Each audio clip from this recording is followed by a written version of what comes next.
Good evening, Scott here, known as Cantaloupe to some online, and I'm bringing another video to you on a subject that's interesting to me. It might be of interest to you or someone you know.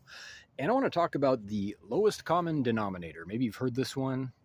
A lot of people like to say this in reference to behavior that other people are allegedly picking up on, and that the person saying it is trying to infer that is your problem because everywhere this happens, you're the lowest common denominator, right? Now, maybe you've heard this one, maybe you haven't, but no, it's fun to hear, especially when you are 100% sure that something is going on, especially in like a small town kind of situation where everybody gossips and there is in fact a measurable, provable network of gossips, etc., behind what you're picking up on. So, for example, and I've got a fun story here. This is one of those lowest common denominator stories, but it's a real story, and I want to explain or describe some experiences I've had at church here in town. Various churches, actually. I frequently go to churches, and not for the purpose of heckling or harassing or creating any kind of disturbance or problem. In fact, I very seldom ask questions inappropriately. I used to try to grill the pastors, but I've kind of gotten past that too, like after the service, not during the service, obviously. And I absolutely participate when I go to church. It's with respect and, honor that I'm there, and I'm actually, learning, and I'm being spiritual, and I'm doing, all the stuff that they're doing quietly during the service, with the exception of in the past, I've sometimes asked some difficult pointed questions of the pastor, nothing inappropriate, just, stuff that they don't always understand or know the answer to off the top of their head, which is kind of the point. I like to learn things, hopefully to have, some kind of dialogue or debate. But anyway, I don't always do that, and I haven't done that at all these places. There are many, many churches in my small town. There turns out there's an Episcopal church, a Lutheran church, a Baptist church, Second Baptist church, which is a chapel, a Mormon church, a Seventh-day Adventist church, and some non-denominational churches too at this time, in addition to the Jehovah's Witness church. And point is, I've been to all these at some point, and I'm currently banned from about half of them. Here's the opportunity to understand my point. I am indeed the lowest common denominator in all of these events, these churches and experiences. But let me tell you what happened. There's a church uptown that not many people in town actually know about. It's a couple miles out of town, out of city limits. It's up a highway where normally people wouldn't turn because they're headed to the freeway near here. But if you don't go to the freeway, there's a turnoff where you get on a highway that I'm not actually sure where it goes eventually, but there is a church a couple miles down that road. And I found it one day, and I went there on a Sunday morning. I arrived at about 8 o'clock, the give or take, which is granted just a hair early, but not unsupportably early, especially if you're on foot, historically speaking, and you're walking miles to get to a place. There should be a little bit of, I would think, accommodation for arriving early or late if you're not, predisposed with a vehicle, whatever. Anyhow, the first people I saw arrive that morning were the sheriffs. Turns out there was the whole church is wired for surveillance, audio and video, and the pastor, such as he was, didn't feel like showing up on a Sunday morning with somebody hanging around outside his church, apparently.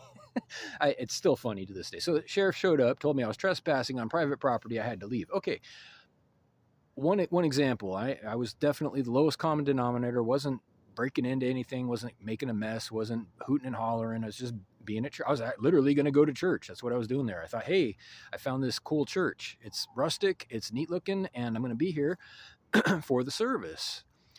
Sheriff rolls up at about 9 o'clock with the quote unquote pastor. Shortly thereafter, they all tell me I got to leave immediately. Okay, geez, I don't know. Are you running a front? Is this a meth lab? I don't know, man. It's weird. Okay, so whatever. No, I'll give you that. I was the common denominator. So answer me this one, though. Why, just a little bit closer to town, there's a Lutheran church.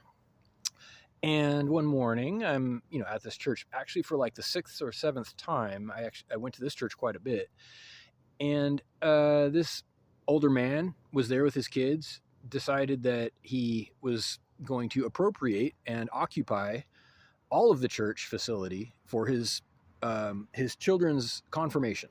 They were having a ceremony later that day, and they wanted to rehearse for it. And the man barked at me to not play the piano.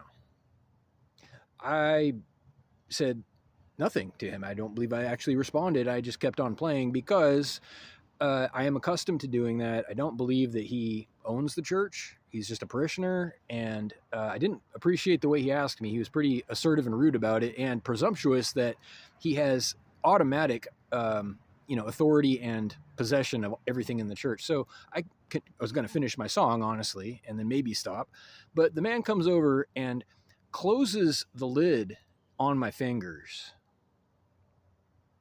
Whatever you may think of people in general, or me in particular, if you've seen my other videos, maybe you can give me a little credit for not just knocking the dude out right then and there, because that's pretty aggressive if you ask me. Dude just closed the piano on my fingers while I was playing my song. No joke. So okay, I'm banned from that church.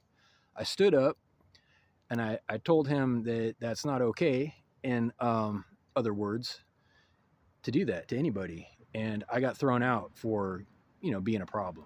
Okay. I was the lowest common denominator again, apparently. And it turns out all these churches, there's a piano involved. I'm just saying, as an aside. So, Seventh-day Adventists, I don't want this to be a big, super long video. Fun fact, true story. They meet on Saturday, being Seventh-day Adventists. They have a prayer group here at the one in town, and I have been infatuated with this church grounds since long before I actually went there.